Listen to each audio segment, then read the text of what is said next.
Hi everyone, welcome to episode 3 of Annie on Idol. It was top 11 week, Elton John theme. Let's get right to it. I'm just going to start out with this little tidbit. It has nothing to do with the pre-show package, but about the way the contestants entered the show. They make this huge hullabaloo about Jennifer and Randy and Steven all getting their huge entrance, and of course Ryan gets his Seacrestian traipse down the Idol staircase. But they didn't show the contestants walking out? Really? That was weird. That was just weird to me. Like, did anyone else notice that? That, you know, as soon as they're like, "You're American Idols," they cut to Scotty's grandmother and cameramen and someone's aunt, a cat, a casserole, and then, you know, some random person with a Thea Magia sign. And it was literally like everything else was on camera except for the contestants walking on stage. Yeah, okay, I'm at a 10. I need to be at like a 4. Let's change topics. Scotty started off the night. I don't even know what song he sang. If we're being honest, I didn't even write the name of his song down, so I don't even know what he sang. He sang something country, you know, whatever, it's Scotty. Scotty's already got that tween vote locked down. He knows that the girls are going to vote for him because he's cute, because he's kind of got that, you know, gosh darn tootin', apple pie baseball, my grandmother's here type thing about him that's going to make the younger Idol audience vote for him. Scotty's performances are okay and everything, but I feel like he sings the same kind of songs with the same tempo over and over to the point where I can't really distinguish them anymore. I feel like the same thing happened to Crystal Bowersox last season, where she sang a lot of the same kinds of songs that had the same tempo, where I really couldn't distinguish, you know, week 7 from week 4 from week 13. All the performances seemed to blend together for me. Scotty's grandma's freaking gangster, though. I don't know what to think or really feel about Naima's performance. I didn't love it. I didn't hate it. The thing that surprised me most about her performance was that Randy actually gave a lucid critique. Randy hasn't given a good critique since like 2002. So for me, that was the most shocking thing. Naima doing these radical rearrangements of these songs is kind of becoming her thing, to the point where when she does one, it doesn't seem special anymore, because you're like, oh, there's Naima doing something different again. I think she might end up in the bottom 3. Paul really had the potential to strip down his performance this week and make it something that was serious. I believed it. I felt like he connected through the entire song. Until that last note. I couldn't stop laughing.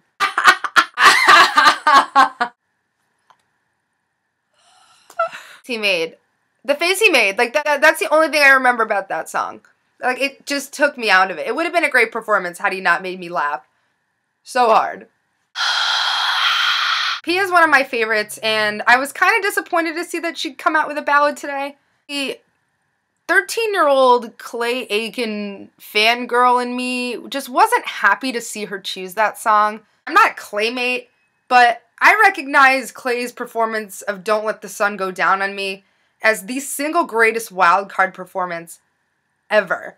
It's so iconic, and you just can't touch it. I don't think she lived up to the standard that he set. To think that Clay Aiken set any standards is ridiculous in and of itself. I just don't think that she lived up to his performance. Randy likes to throw out the big WMC. Whitney, Mariah, Celine. And Pia, I love you, girl, but you ain't no WMC. Not yet. Yeah, I'm not even going to recap Stefano because that performance was the worst thing I've seen since Paris Hilton in The Hottie and the Naughty. So, yeah, goodbye, Stefano. Horrific. Self-indulgent nonsense. You deserve to go home. I know she's 16, and I know that this is awful to say, but I can't stand Lauren Elena. Every word that comes out of that girl's mouth is like nonsense to me. It's like sandpaper on my teeth. What got me hung up on her performance, she was like, well, you know, I really relate to this song. I don't see how she even could pretend to relate to that song. Were you a 20-year-old gay British man singing a love song about Marilyn Monroe? In what way do you relate to that, Lauren Elena? Are you trying to equate this to your feelings about Nickelodeon canceling Zoe 101 after Jamie Lynn Spears had a baby? Like, what relevant experience do you have to this song? Like, at all? Perhaps, though, she did sing it well. James Durbin's performance, to me, was like a season 2 group number where, you know, they used to walk around the stage and, you know, high five all the audience members and kind of like walk like this. Combine that with every gimmick from the Lee DeWy / Adam Lambert Bag of Idol tricks. I was half expecting a bagpiper to start walking down the stairs. It was legitimately every single bag of tricks that the Idol stage could have pulled out. There was fire, there was knees, there was audience moving, and the vocal wasn't that good. You know, it was like your typical Black Eyed Peas performance where you're supposed to get dazzled by all the pyrotechnics and you're not really supposed to pay attention to how bad the vocal was. Not his best performance. I didn't even bother taking notes on Thea. Fresh out the box, stop, look and watch. Sorry, that's what I was thinking about when I was doing the intro to this. You know, fresh off the Idol save, Casey didn't really have a lot of momentum going in. He'd lost about 35 pounds of beard hair, which was good. I had been sending him tweets, follow me, that were like, you know what, you may have gotten saved, but can we please eliminate your grody beard? It actually distresses me to look at. He got a haircut, but that was about it. When he's not doing that thing where he's sounding like he's passing a kidney stone, you can really see how weak of a singer he is. He couldn't hold the notes really well. He was having some trouble in his upper register. You know, the vocal was bad. It was bad, and we'll see if he's not in danger tomorrow. I don't think he's going to go home, but I don't think that was necessarily the comeback kid performance he needed. Oh my god, I'm almost done. There's so many of them. Jacob, to me, that was one of the best Idol performances ever. With, you know, with the smoke on the ground and then just his voice and the intensity in his face. That was the vocal equivalent to the Jennifer Hudson Circle of Life hand. There are no words for how good that was. I think when they redraft the best Idol performances ever poll, that's going to be on there because I had goosebumps on my arms. And I'm critical, so if something impresses me, my girl Haley was in the pimp spot tonight, though.